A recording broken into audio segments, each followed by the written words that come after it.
गीता के बहुत अच्छे श्लोक की चर्चा करने वाले हैं।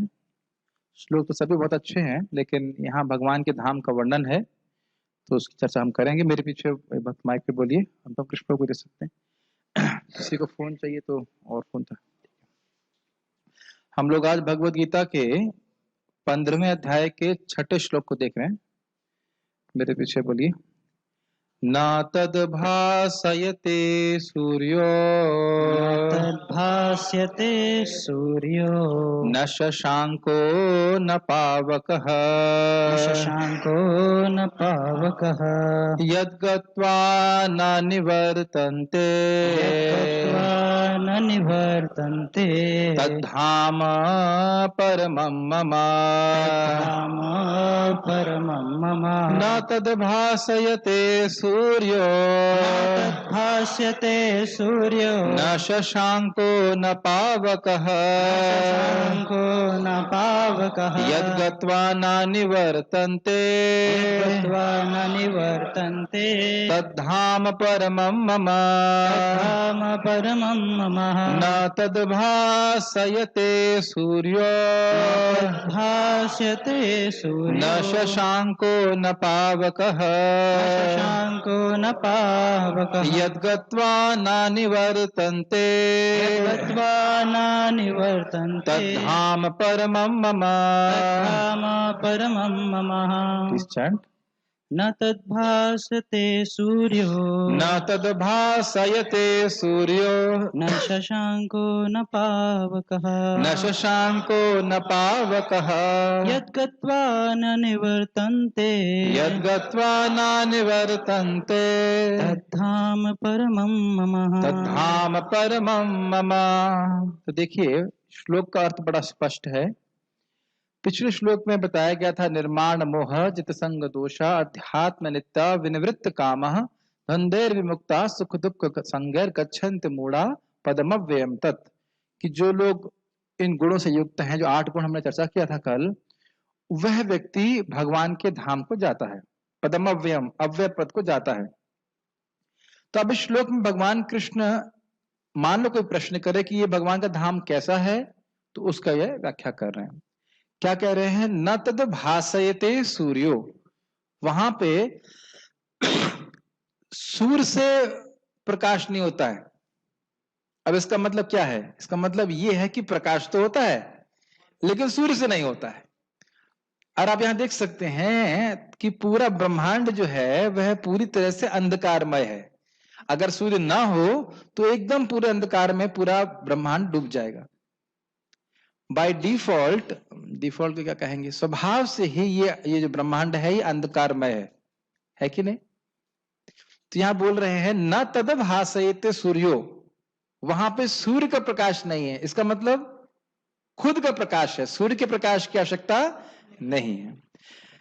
न शशांको न पावकः, यानी कि ना तो वहां पे शशांक का मतलब होता है चंद्रमा की जरूरत है, और न पावकः न अग्नि की जरूरत है। अब एक मेरा प्रश्न बनेगा, मैं प्रश्न कर रहा हूं, क्या आध्यात्मिक जगत में अग्नि है या नहीं है? क्या बात कर रहे हैं? अभी तो लिखा है ना पावक ना अग्नि। ये डिलेमा है। आप कह रहे हो कि वहां पे सूर्य नहीं है, आप कह रहे हो चंद्रमा नहीं है। देखो लिखा है इसमें, न सूर्यो न चंद्रमा न पावक। हाँ, समझना होगा कि इनके प्रकाश पे आध्यात्मिक जगत निर्भर नहीं है। ये नहीं कह रहे भगवान की सूर्य नहीं है, बहुत सूक्ष्मता से देखना पड़ेगा। न तद भासयते सूर्यो। अब एक भक्त जो भी नहीं है यहाँ पे, उनका ऑब्जेक्शन था कि पता नहीं भी है कि नहीं इसमें जूम पे, हाँ ऊपर या तो पत्नी प्रभु की तरफ से एक ऑब्जेक्शन है कि वहां पे सूर्य ही नहीं है, लेकिन मेरे पास प्रमाण है। और इसका बड़ा अच्छा है, भक्तों से निवेदन करूंगा, अंग्रेजी जानते हैं, बृहद भागवतामृत जरूर पढ़ें, वेदाभ्यास में है, वो बहुत सुंदर। हिंदी में भी एकदम स्पष्ट लिखा है कि भगवान के पार्षद स्वयं ही अपनी इच्छा से इंद्र चंद्र वरुण सब बन जाते हैं। वो उस तरह से भगवान की सेवा करना चाहिए चाहते हैं। ध्यान दीजिए, वो देवता नहीं है, वो भगवान के पार्षद हैं, लेकिन वो स्वयं भगवान की सेवा इस तरह से करना चाहते हैं। जैसे आप जानते हैं कि सुदर्शन चक्र एक व्यक्ति हैं, वो कभी चक्र बन जाएंगे और कभी वो भगवान का पंखा चलेंगे। आप एकदम बृहद भागवतमृत बहुत सुंदर ग्रंथ है, मतलब आप आध्यात्मिक जगत में क्या हो रहा है काफी समझ में आता है। तो सूर्य है, चंद्रमा है और अग्नि भी है। अब अग्नि का क्या प्रमाण है? अरे ये बताइए कि जो माता यशोदा है वो दूध कहाँ उबालती हैं? ऐसा तो नहीं कि हाथ में धर लेती है दूध उबालना चालू हो जाता है। नरोत्तम दास ठाकुर जी की क्या सेवा है? पूरे दूध उबालने। दूध कहाँ उबाल रहे हैं? हाथ पे रख के थोड़ा उबाल रहे हैं, दूध तो अग्नि पे उबाल रहे हैं। लेकिन ध्यान देना चाहिए भगवान क्या कह रहे हैं वहां पे आध्यात्मिक जगत में सूर्य, चंद्रमा और अग्नि के प्रकाश की आवश्यकता नहीं है। ये नहीं कि वे है नहीं। अच्छा भाई, कब तक मिलेगा रहने को वहां पे? हाँ, तो ये कह रहे इतना बढ़िया धाम है आपका, तो कह रहे हैं यद गत्वा ना निवर्तन्ते। एक बार वहां पहुंच गए आकाश तो कब तक रह सकते हैं? हमेशा के लिए वहां पे रह सकते हैं। कैसा आइडिया है आपको? कैसा लगता है? बढ़िया आइडिया है, isn't it? That's nice, good idea. Shri Ramanujacharya कहते हैं क्यों वापस नहीं आते? क्योंकि वापस आने का कोई कारण ही नहीं है। क्यों आएंगे वापस?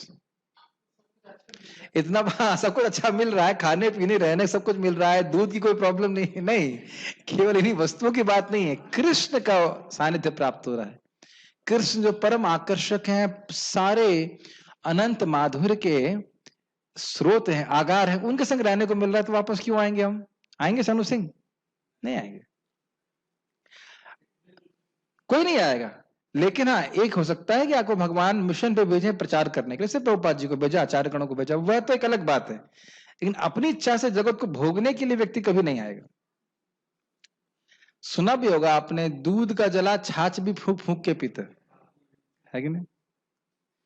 आज दोपहर में दही बना था ना, दोपहर में सुबह रायता सुबह बना था। अब कुछ दिन कल की बात, कल एकादशी थी ना, तो कल एकादशी में चीनी मिला दी रायते में, तो वो रायता मैंने खा लिया, तो आज रायते को देख के डर लग रहा है कि इसमें भी चीनी होगी। मैंने नहीं लिया आज।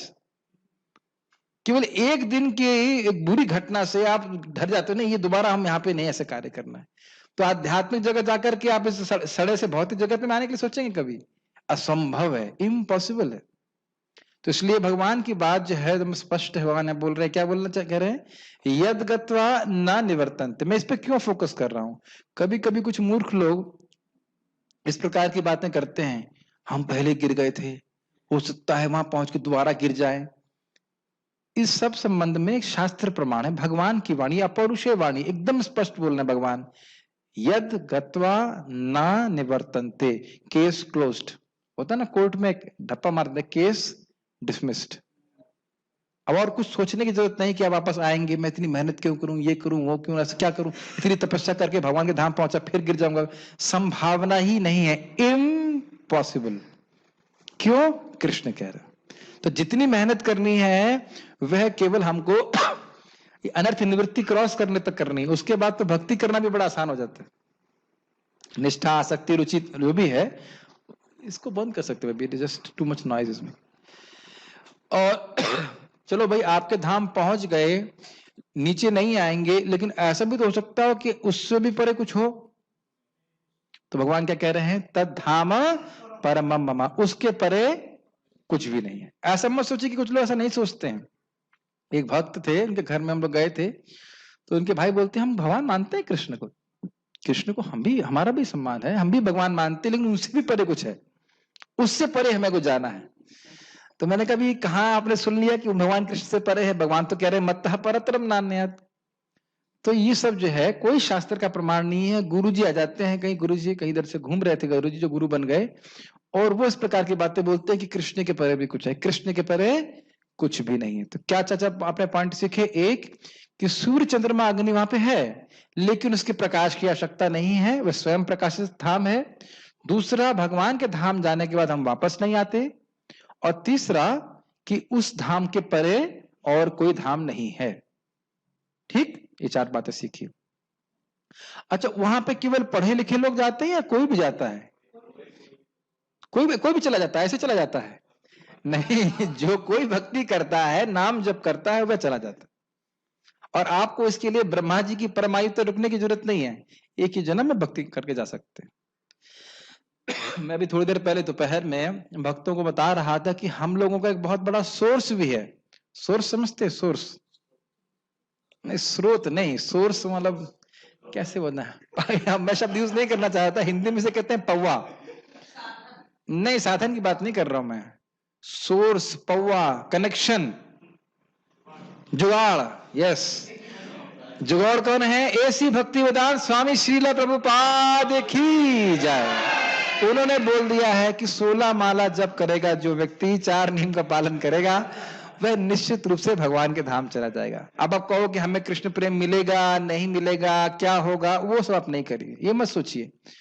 इस संबंध में प्रेरणा देने के लिए बता रहा हूँ, सच्ची घटना है। एक माता जी थी, प्रभुपाद जी के शिष्य, उनका नाम मैं जानता नहीं, लेकिन पुस्तक लिखी गई उनके बारे में, सिंपल फॉर द सिंपल। मैं पहले भी बता चुका हूं आप लोग इस बारे में। वो 16 माला जब करती थी, 4 नियमों का पालन करती थी, भक्ति करती थी, जैसे सारे लोग कर रहे हैं, नॉर्मल डिवोटी, कोई स्पेशल नहीं। लेकिन मरने के 1.5 साल पहले उनको अपना सारा स्वरूप पता चल गया। यशोदा माई की असिस्टेंट हैं वो, एक मतलब जैसे क्या छोटी उम्र की लड़की हैं, उनका ड्रेस क्या पहनती हैं आध्यात्मिक जगत में, वो उनकी सेवा क्या है, रोज उनकी नित्य सेवा है कृष्ण का लंच बॉक्स पैक करना, ये सब झूठ नहीं बोल रहे हैं, सब डॉक्यूमेंटेड है। परम पूज्य शिवराम महाराज ने पुस्तक लिखा, प्रमाणिक व्यक्ति, ऐसे नहीं कि खाली भावुकता में लिख दिए, सब एकदम एकदम एकदम क्लियर हो गया उनको 1.5 साल पहले। कुछ कैंसर वैंसर हुआ, मरने वाली थी, सब मालूम चल गया। तो इसलिए इसमें कोई संदेह नहीं करना चाहिए। एक महान वैष्णव श्रील प्रभुपाद जी, उनने बोल दिया है, बस उसके बाद कुछ सोचने की जरूरत नहीं। मान के चलिए कि कृष्ण ही सीधे बोले हैं आपको, बस ऐसे मान के चलिए, बस इसको पकड़ना है, इस लाइन को पकड़ लेना है, 16 माला का जप करना है, 4 नियमों का पालन करना है, भक्तों का अपराध नहीं करना, बस भक्तों से शांति से बर्ताव करें, प्रेम पूर्वक बर्ताव करें, एकदम रास्ता खुला है।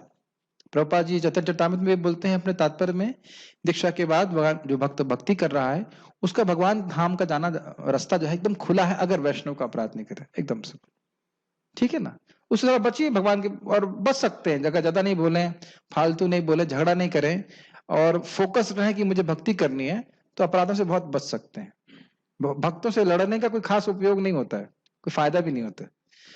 इस तरह से इन श्लोकों पे विचार करके अपने चित्त को स्थिर करें कि मेरे जीवन का लक्ष्य भगवान के धाम जाना है, और प्रोसेस बहुत आसान है। प्रोसेस भगवान के इस नाम का उच्चारण करना है। वह मेरा परम धाम न तो सूर्य या चंद्र के द्वारा प्रकाशित होता है और न अग्नि या बिजली से। देख लीजिए, प्रभुपाद ये नहीं कह रहे कि अग्नि बिजली या सूर्य चंद्र नहीं है यहाँ पे, ऐसा कुछ नहीं बोल रहे, बस खाली प्रकाश पे निर्भर नहीं करता। जो लोग वहां पहुंच जाते हैं वे इस भौतिक जगत में फिर से लौटकर नहीं आते। इसका क्या अर्थ है? बद्धात्मा की तरह दोबारा कभी वह अब नहीं गिर सकते। एक आचार्य की तरह आ सकते हैं प्रचार के लिए, वो अलग बात है। अब हमने एक फोटो यहाँ पे दिखाई, सबको फोटो दिख रही है? दिख रही है नहीं दिख रही है? आध्यात्मिक जगत इसमें वर्णन हुआ है, मैंने फोटो इसलिए रखा है। आप देख सकते हैं इसमें कि यहाँ पे गोलोक वृंदावन का एक हल्का सी झलक दिख रही है। इसमें एक कमल दिख रहा है आपको बड़ा सा, उसमें राधा कृष्ण है। तो वहां से भगवान श्री कृष्ण के दिव्य शरीर से ऊर्जित निकलने वाले दिव्य प्रकाश से पूरा आध्यात्मिक जगत उद्भासित रहता है। उद्भासित का मतलब होता है प्रकाशित रहता है। आपको बहुत सारे वैकुंठ जगत भी दिखाई पड़ रहे हैं इसमें, जिसमें भगवान विष्णु है, वो भी है, और एक छोटा छोटा काला स्थान दिखाई पड़ रहा है, वो भौतिक जगत है। तो इस भौतिक जगत में आवरण हो जाने के कारण, ढक जाने के कारण, ये जो ब्रह्म ज्योति का प्रकाश है यहां तक नहीं पहुंच पाता है। लेकिन यही ब्रह्म ज्योति का प्रकाश सूर्य के माध्यम से हर ब्रह्मांड को आलोकित करता है। ये जो सूर्य का प्रकाश है यह ब्रह्म ज्योति से ही आता है। और वो ज्योति कहां से आ रही है? भगवान कृष्ण से। समझ में आ रहा है? इसीलिए मैंने फोटो रखा है ताकि समझ में आ जाए कि आध्यात्मिक जगत में सूर्य की आवश्यकता बिल्कुल नहीं है। ठीक है? तो हम लोग को इस काले बादल से निकल करके भगवान के धाम वापस जाना है, सीधी सीधी बात है।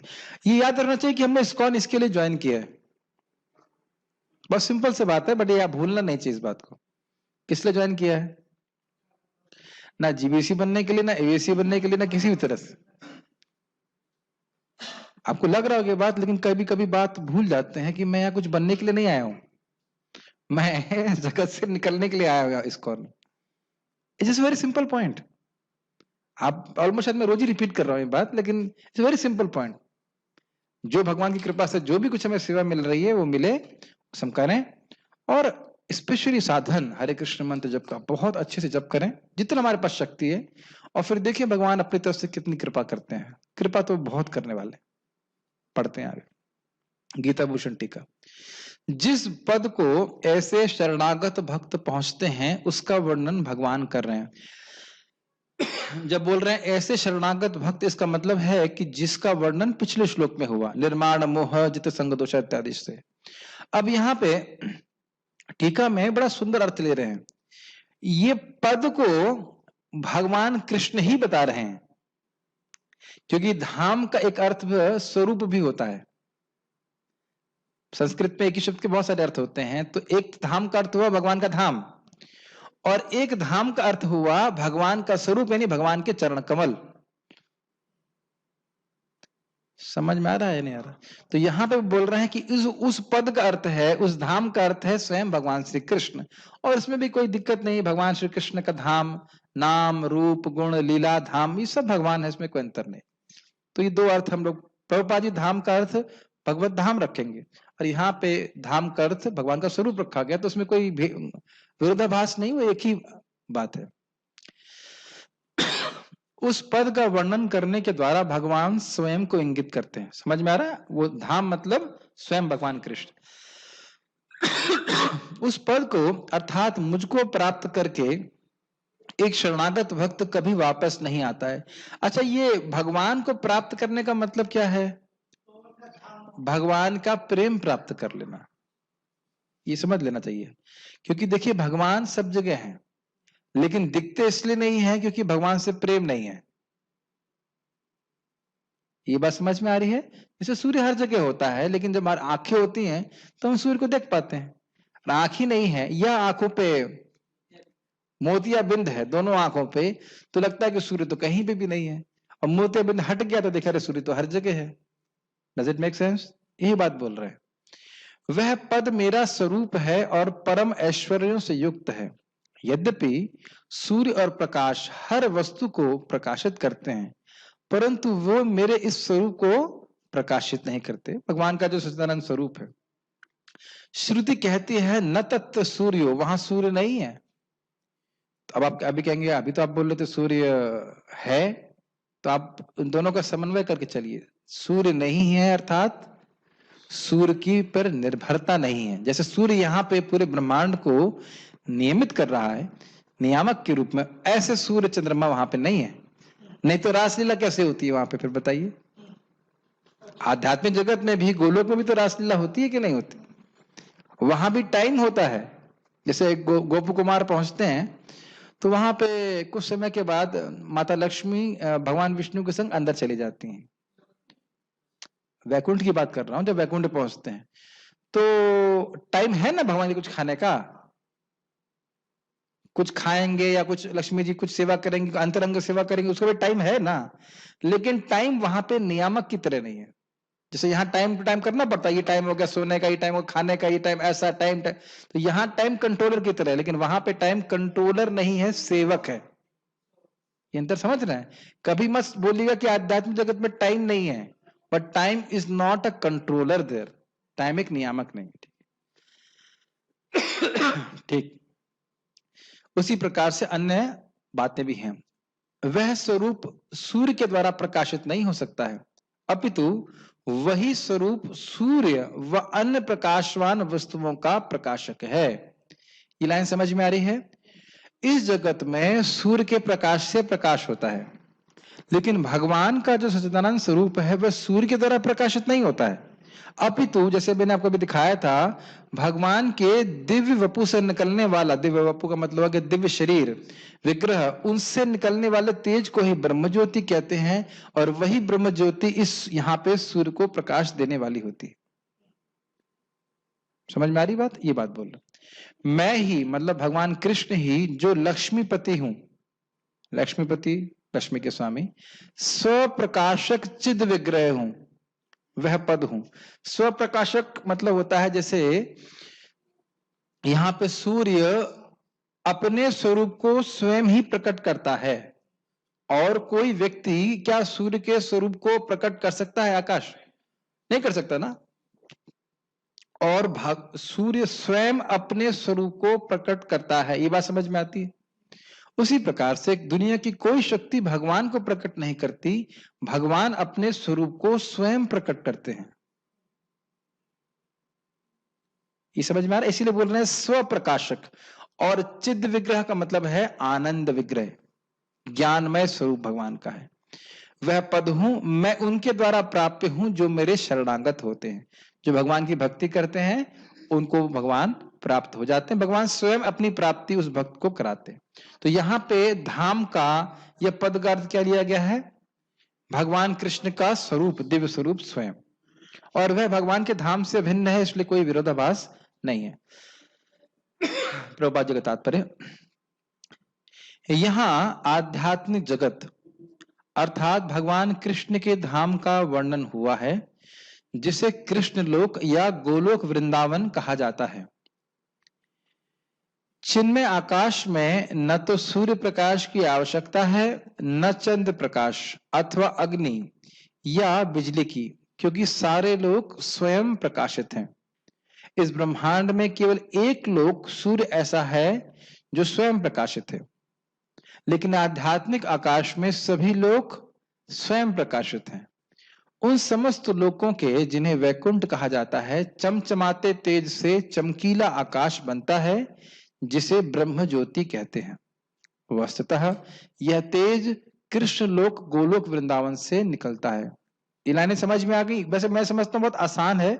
आपने वो फोटो जो दिखी थी उससे बिल्कुल क्लियर हो जाता है कि गोलोक में भगवान कृष्ण है, उनके शरीर से निकलने वाले दिव्य तेज से पूरा आध्यात्मिक जगत चमचमाता रहता है।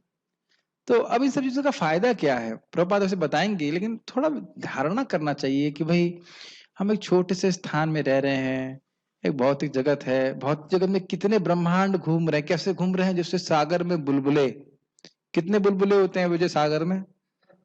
अनेक होते हैं। कोई का महत्व तो होता है।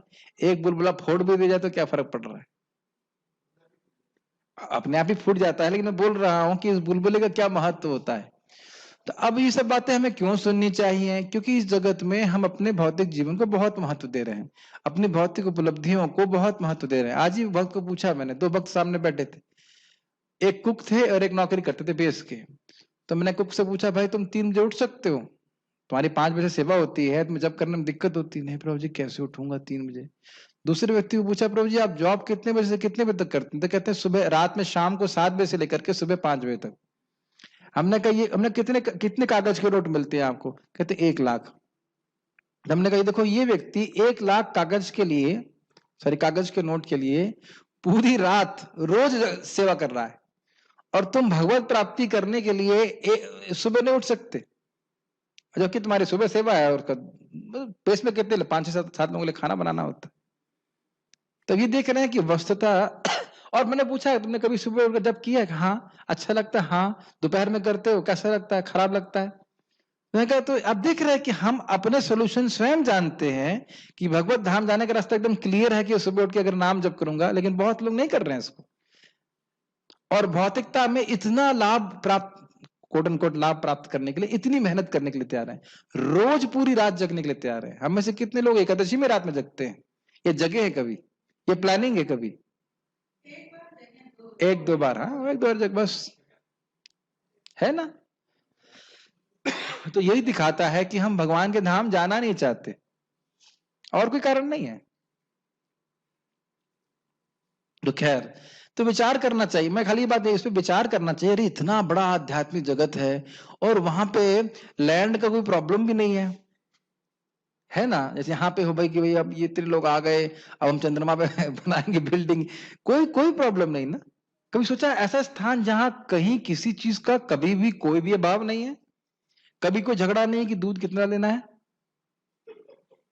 प्रसाद की कोई कमी नहीं है, कितना पनीर खाना है, जितना खाओ उतना खाओ, नहा जाओ पनीर में। आप समझ रहे हैं, कहीं किसी भी वस्तु का किसी भी तरह से कोई भी अभाव नहीं है, कितना भी आप चाहो, जितना चाहो उतना।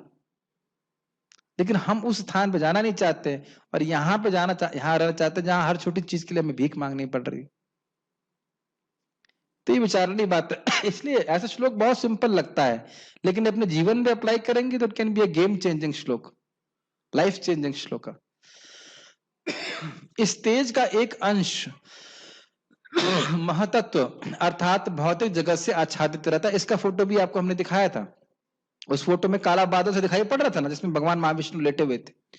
इसके अतिरिक्त ज्योतिर्मय आकाश का अधिकांश भाग तो आध्यात्मिक लोकों से पूर्ण है, जिन्हें वैकुंठ कहा जाता है, और जिनमें से गोलोक वृंदावन प्रमुख है।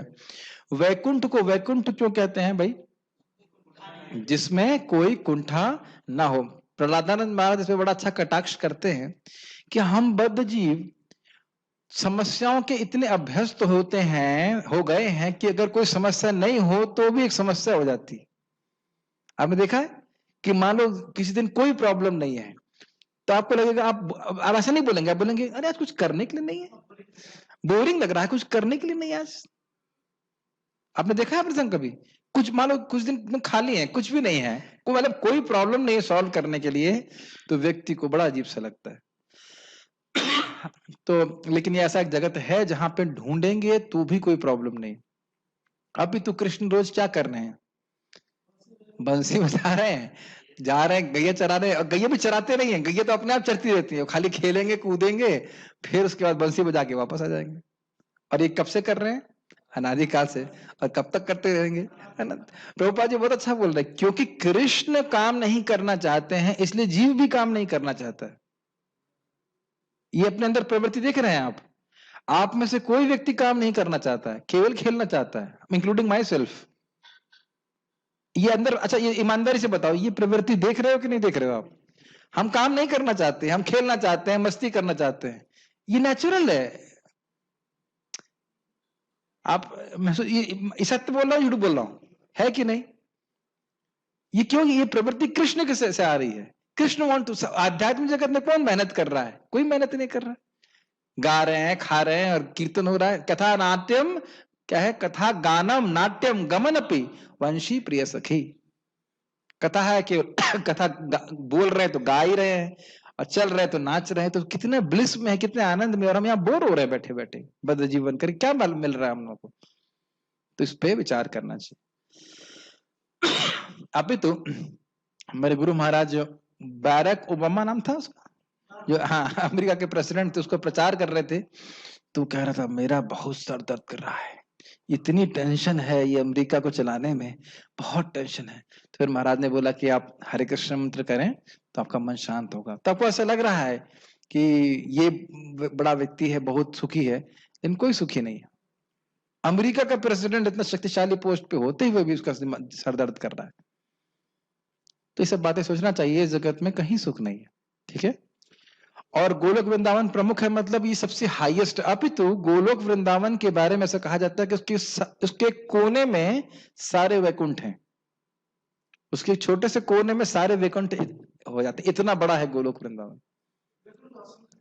वैकुंठ भी असंख्य है, लेकिन वो सारे असंख्य वैकुंठ गोलोक के कोने में आ जाते। और वही गोलोक का प्रतिरूप ब्रजभूमि है, जहां बैठ के हमें भजन करने का मौका मिल रहा है। जब तक जीव इस अंधकार में जगत में रहता है तब तक वह बद्ध अवस्था में होता है, लेकिन जो ही वह इस भौतिक जगत रूपी मिथ्या विकृत वृक्ष को काटकर आध्यात्मिक आकाश में पहुंचता है, त्यों ही वह मुक्त हो जाता है। बहुत सुंदर गोप कुमार यहाँ पे भजन कर रहे थे, बहुत सुंदर ग्रंथ है, बहुत अच्छा ग्रंथ है।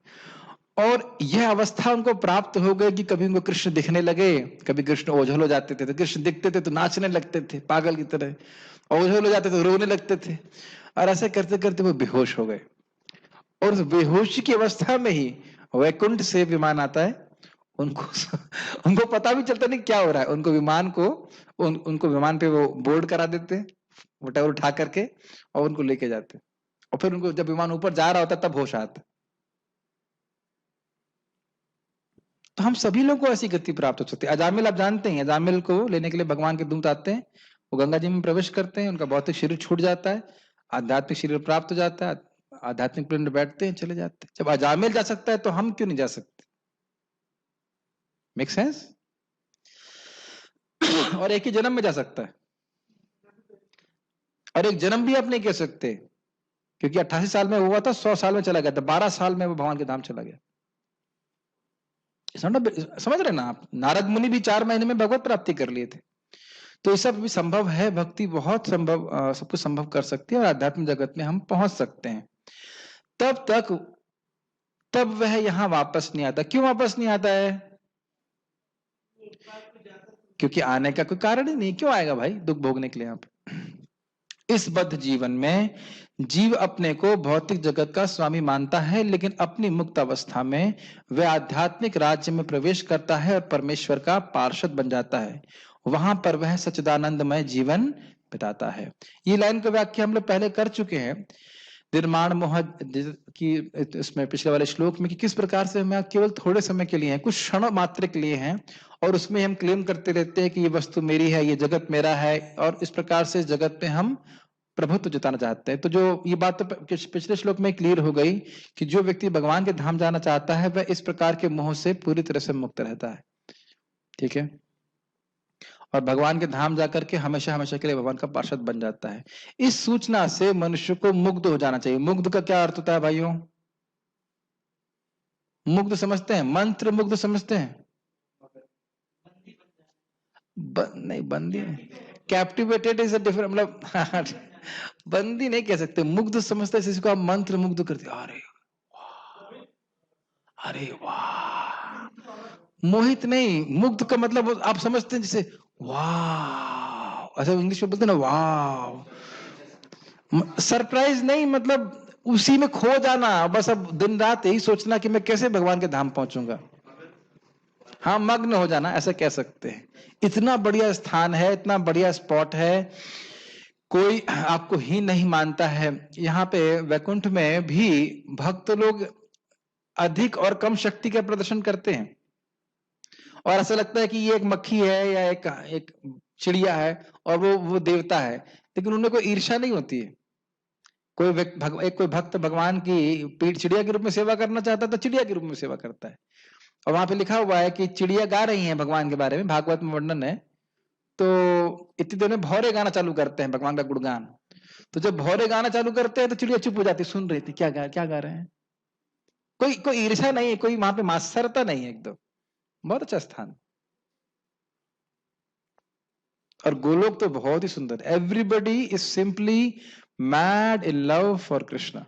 हर व्यक्ति कृष्ण प्रेम में पागल है। बस कैसे कृष्ण को संतुष्ट कर सकते, तो ऐसे स्थान में हमने पहुंचना है। तो जितना इसको सुनेंगे उतना ही आध्यात्मिक जगत में जाने के प्रति हम मुग्ध होंगे, आकर्षित कहेंगे, deeply absorb, deeply attracted to go back to godhead. उसे उस शाश्वत जगत में ले जाए जाने की इच्छा करनी चाहिए और सच्चाई के इस मिथ्या प्रतिबिंब से अपने आप को विलग कर देना चाहिए। बहुत ही सुंदर बात है। आपको पता है हम लोग केवल इच्छा मात्र से भगवान के धाम जा सकते हैं। You know that? हम भगवान के धाम इसलिए नहीं जा रहे हैं क्योंकि हम जाना चाहते नहीं हैं और कोई कारण नहीं है। केवल अगर हमारी इच्छा हो प्रबल कि हम जाना चाहते हैं तो हम चले जाएंगे। It is that simple. भाई हम पिछले जन्म में मरे थे तो किसी और चीज का स्मरण क्यों किया? क्योंकि वह कृष्ण से अधिक महत्वपूर्ण थी पिछले जन्म में। तो अगर केवल भगवान के धाम जाने की इच्छा है तो स्वाभाविक रूप से भगवान का ही स्मरण करेंगे हम और भगवान के पास चले जाएंगे। It's simple. क्या बातें समझ में आ रही हैं? जो संसार से अत्यधिक आसक्त है उसके लिए इस आसक्ति का छेदन करना दुष्कर होता है, लेकिन यदि वह कृष्ण भावनामृत को ग्रहण कर ले तो उसे क्रमशः छूट जाने की संभावना है। इसका अर्थ क्या है? जब हम भक्ति करते हैं तो धीरे धीरे करके इस जगत से हमारी जो आसक्ति है वह कटती है। जैसे मैंने उदाहरण दिया था कि वृक्ष है और कुल्हाड़ी है, तो आप कुल्हाड़ी से बार बार मारते रहेंगे तो धीरे धीरे करके वह वृक्ष पूरी तरह से कट जाएगा। एकदम नहीं कटता है, लेकिन धीरे धीरे करके आसक्ति समाप्त हो जाएगी। आज हम लोग 8:30 से भी चर्चा करने वाले हैं भगवान के नाम के संबंध में, किस प्रकार से भगवान का नाम गुण इत्यादि सुनने से भोग की आसक्ति मूल से ही कट जाती है। थोड़ा समय लग सकता है लेकिन वो मूल से ही खत्म कर देता है, वो इच्छा ही क्या कहते हैं, जैसे होता है ना कोई रोग होता है, उसको जड़ से समाप्त कर देता है, हमारे दोबारा वह रोग उत्पन्न नहीं होता है, ये बात बोल रहे। ठीक है, उसे ऐसे भक्तों की संगति करनी चाहिए जो कृष्ण भावना भावित होते हैं, यानी जो साधना में लगे हैं। उसे ऐसा समाज खोजना चाहिए जो कृष्ण भावनामृत के प्रति समर्पित हो, और उसे भक्ति करनी सीखनी चाहिए। प्रभुपाद इस्कॉन के बारे में बोल रहे हैं, अगर आपको नहीं समझ में आया तो। इस्कॉन में भक्ति हो रही है, प्रामाणिक रूप से भक्ति हो रही है, और जो लोग भगवान की भक्तों का संग करते हैं प्रामाणिक रूप से, तो वह भगवान के धाम जाने की योग्यता को प्राप्त कर लेते हैं। इस प्रकार वह संसार के प्रति अपनी आसक्ति विच्छेद कर सकता है, आसक्ति को काट सकता है। यदि कोई चाहे कि केसरिया वस्त्र पहनने से भौतिक जगत का आकर्षण से विच्छेद हो जाएगा, तो ऐसा संभव नहीं है। महाराज बड़ा अच्छा इस पर कटाक्ष करते हैं। महाराज श्री कहते हैं ऐसा नहीं कि लाल कपड़ा पहनेंगे तो माया छोड़ देगी। माया कपड़ा वपड़ा नहीं देखती है। जब भजन मेन है कि जब व्यक्ति नाम जप करता है, भागवत सुनता, भक्ति करता है, तब वह अनासक्त होता है। लेकिन इसमें एक एंगल और भी है। हमारे कमल लोचन प्रभु बड़ा अच्छा बोलते हैं। वो कहते हैं ये लाल कपड़े का क्या मतलब है? तो लाल कपड़े का मतलब यह नहीं है कि मैं माया से मुक्त हूं, ये मत सोचिएगा। इसका मतलब ये है कि मैं माया से मुक्त नहीं हूं, बहुत सीरियसली माया से मुक्त होने का प्रयास कर रहा हूं, मुझे डिस्टर्ब मत कीजिए। समझ में आया? लाल कपड़े का मतलब ये नहीं कि हम माया से मुक्त हैं, हम बहुत सीरियसली माया से मुक्त होने का प्रयास कर रहे हैं, आप मुझे डिस्टर्ब मत कीजिए। ये बात समझ में आई? ये डिक्लेयर कर रहे हैं, ये नहीं प्रमाण दिया जा रहा है कि माया से मुक्त हो गए। ऐसा हम सोच जरूर सकते हैं कभी कभी कि हमें कृष्ण कथा की क्या आवश्यकता है, ये तो केवल गृहस्थों को चाहिए जो लोग माया में, हम तो पूर्ण हो गए, हम तो मुक्त हो गए, हमें हरि कथा हरि भजन की क्या आवश्यकता है। यही प्रपात कर रहे कि ऐसा नहीं होता है। कपड़ा चेंज कर लेने मात्र से माया नहीं छोड़ने वाली। माया इस मामले में निरपेक्ष है। जैसे भारत में है ना धर्म निरपेक्ष, उसी तरह ये कपड़ा निरपेक्ष है। कपड़ा नहीं देखती है, सबको पकड़ती है। लेकिन हाँ, भगवान कपड़ा निरपेक्ष नहीं है। जो कोई आध्यात्मिक कपड़े पहनता है, भगवान उससे बड़े प्रसन्न होते हैं। तिलक लगा करके धोती कुर्ता पहन के भजन करता है तो भगवान उससे और अधिक प्रसन्न होते हैं। आप जानते हैं पूतना भक्त का रूप लेके आई थी, इसलिए भगवान ने उसको भक्त भी बना दिया था। तो सब कोई प्रभाव होता है। जीन्स पैंट में पहनने से तो मतलब उतनी अच्छी भावना नहीं बनती, ठीक है ना। लेकिन प्रभुपाद यहाँ पे कह रहे हैं कि केवल वस्त्र बदलने की is not sufficient, it is necessary.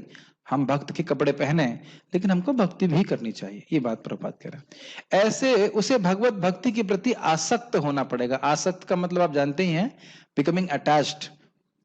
कथा सुने बिना रहा ना जाए, जब किए बिना रहा ना जाए, उद्विग्नता होने लग जाए कि भक्ति नहीं कर पा रहा हूं इस प्रकार से, तो ये आसक्ति का लक्षण है। अतएव मनुष्य को चाहिए कि गंभीरता पूर्वक समझे कि 12वें अध्याय में भक्ति का जैसा वर्णन है वही वास्तविक वृक्ष की इस मिथ्या अभिव्यक्ति से बाहर निकलने का एकमात्र साधन है। 12वें अध्याय में क्या वर्णन आ रहा था?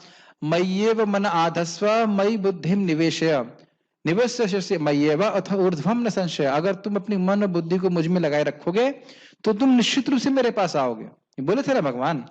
फिर ये भी बोले चाहिए नहीं कर पा रहे हो तो कम से कम अभ्यास योग अभ्यास करो। तो इतना तो कम से कम व्यक्ति को करना चाहिए। या ये तो सर्वाणि कर्माणि मयि सन्न्यस्य मत्परः अनन्य नैव योगेन माम ध्यायन्त उपासते तेषाम अहम समुद्रता मृत्यु संसार सागरात भवामि न चिरात् पार्था मय्या वेशित चेतसा। जो व्यक्ति अपने कर्मों को मुझको समर्पित किया है, अपनी चेतना को मुझ में आवेशित किया हुआ है, तो ऐसे व्यक्तियों का मैं स्वयं उद्धार करने वाला हूं। तो ये सब बातें 12वें अध्याय में बताई गई थी, इसको व्यक्ति को पढ़ना चाहिए, भक्ति करनी चाहिए। और ये मिथ्या अभिव्यक्ति पे विचार करना चाहिए कि ये जगत सच्चा जगत नहीं है, ये सच्चा स्थान नहीं है। 14वें अध्याय में बताया गया कि भौतिक प्रकृति द्वारा सारी विधियां दूषित हो जाती हैं, केवल भक्ति ही शुद्ध रूप से दिव्य है। क्या बताया गया था? माम च यो व्यभिचारेणा भक्ति योगेन सेवते सगुणान समतीतेतान ब्रह्मभूयाय कल्पते। व्याख्या की गई थी ना उसके ऊपर कि जो व्यक्ति भगवान की अव्यभिचारी भक्ति करता है, साधना शुद्ध भक्ति करता है, तो वह दिव्यवस्था में स्थित होकर के भगवान के पास चला जाता है। ये सारी व्याख्या बार बार आप देखेंगे गीता में भक्ति को ही सर्वश्रेष्ठ साधन के रूप में बताया, अमोघ साधन के रूप में बताया गया। यहां परम मम शब्द बहुत महत्वपूर्ण है। वास्तव में जगत का कोना कोना भगवान की संपत्ति है, परंतु दिव्य जगत परम है और 6 ऐश्वर्यों से पूर्ण है। ये लाइन समझ में आ रहा है आप लोगों को?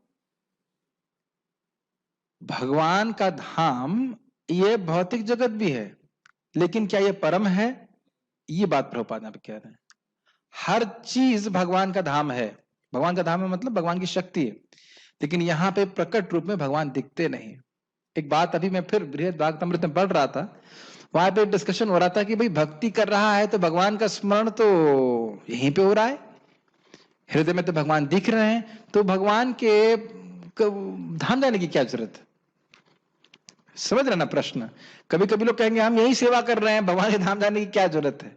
तो वहां पे वैकुंठ दूत बड़े स्पष्ट बोलते हैं, क्योंकि वहां भगवान नित्य दिखाई पड़ते हैं आपको, और जो भगवान को देख करके प्रेम हृदय में जागृत होता है, वैसा केवल ध्यान मात्र से नहीं होता। और उदाहरण देते हैं कि इसे प्रहलाद जी हैं, तो प्रहलाद भगवान को हृदय में देख रहे थे, लेकिन जब भगवान को साक्षात देखा तो जितना प्रेम उनके उसमें प्रकट हुआ, वह केवल हृदय में ध्यान करने से नहीं होता है।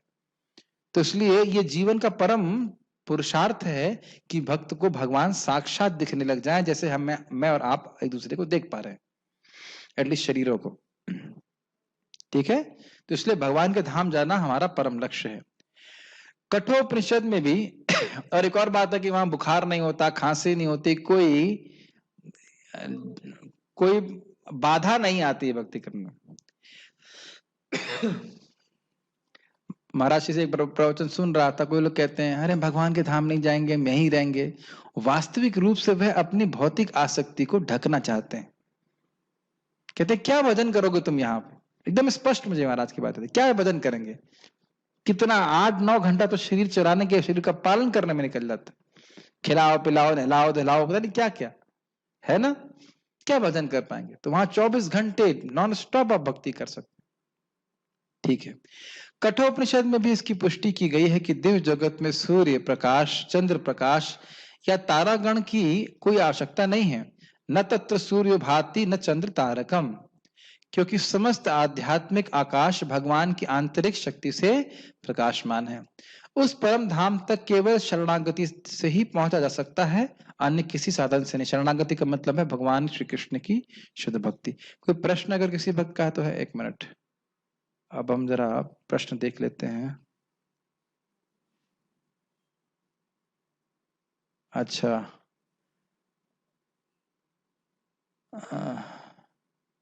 सब लोग कमेंट दे रहे हैं, कोई प्रश्न नहीं कर रहा है। ठीक है, प्रभा कह रहे हैं कि प्रभा जी बिजली का भी उदाहरण दे रहे हैं। हाँ, तो बिजली की जरूरत भी नहीं है वहां पे, वहां बिजली का बिल नहीं भरना पड़ेगा, जितना भरना ही भर लीजिए, वहां कोई आवश्यकता नहीं है। ठीक है, कोई प्रश्न अगर किसी का नहीं है तो मैं समझ गया कि आप लोग सब समझ गए कि भगवान के धाम जाना है और जगत में भोग की आशा नहीं रखनी है, और भगवान के नाम ही भगवान के धाम तक जाने का सबसे प्रबल तरीका है। तो यहाँ रुकते हैं। श्रीमद् भगवद गीता की जय। श्री प्रभुपाद।